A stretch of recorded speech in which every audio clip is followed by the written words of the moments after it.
एक जंगल में एक पेड़ था। उस पेड़ पर कई पक्षी निवास करते थे। वे दिन में भोजन की तलाश में खेत खलिहानों में जाते थे और शाम होने पर पेड़ पर स्थित अपने घोंसलों में लौट आ जाते थे।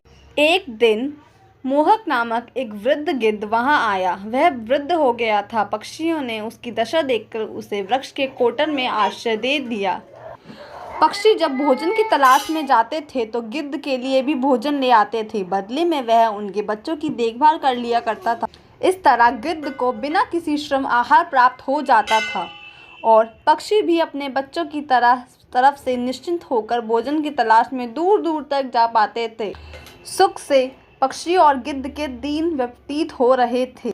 एक दिन कहीं से एक बिल्ली उस वन में आ पहुंची। इधर उधर भटकते हुए जब उस पेड़ के पास से गुजरी तो उसकी दृष्टि पक्षियों के अंडे और बच्चों की तरफ पड़ी। उसके मुंह में पानी आ गया।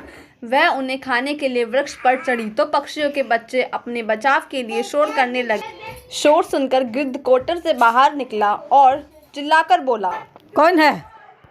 बिल्ली डर गई और वृक्ष से नीचे उतर आई और गिद्ध को प्रणाम कर बोली, महाशय, मैं बिल्ली हूँ, यही नदी किनारे रहती हूँ।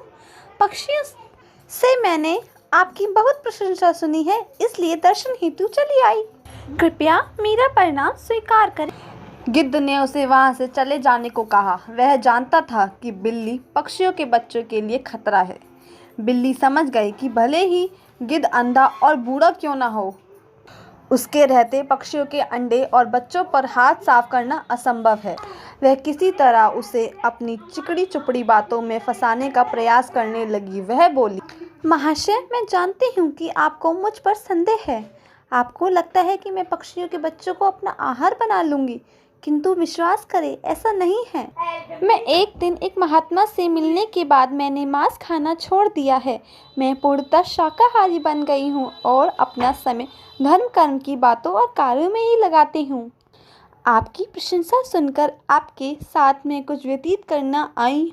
कुछ समय व्यतीत करने का विचार करके आपके पास आई हूँ। कृपया मुझे अपने साथ रख लें। गिद्ध उसके चिकनी चुपड़ी बातों में आ गया और उस पर विश्वास कर बैठा। उसने उसे अपने साथ वृक्ष के कोटर में रहने की अनुमति दे दी। बिल्ली को यही चाहती थी। वह गिद्ध के साथ उसी कोटर में रहने लगी और अवसर पाकर एक एक कर पक्षियों के अंडे को खाने लगी। एक एक कर अपने बच्चों को और अंडों के गायब होने से सभी पक्षी चिंतित और दुखी थे। वह दिन सपने इसकी पड़ताल करने की ठानी। जैसे ही बिल्ली को इस बात का अंदेशा हुआ, वह कोटर छोड़कर भाग गई। इधर पड़ताल करते हुए पक्षियों ने जब वृक्ष के कोटर में झांका तो उन्हें वहां ढेर सारे पंख पड़े हुए दिखाई दिए। उन्हें लगा कि गिद्ध ने ही उनके बच्चों को खा लिया है।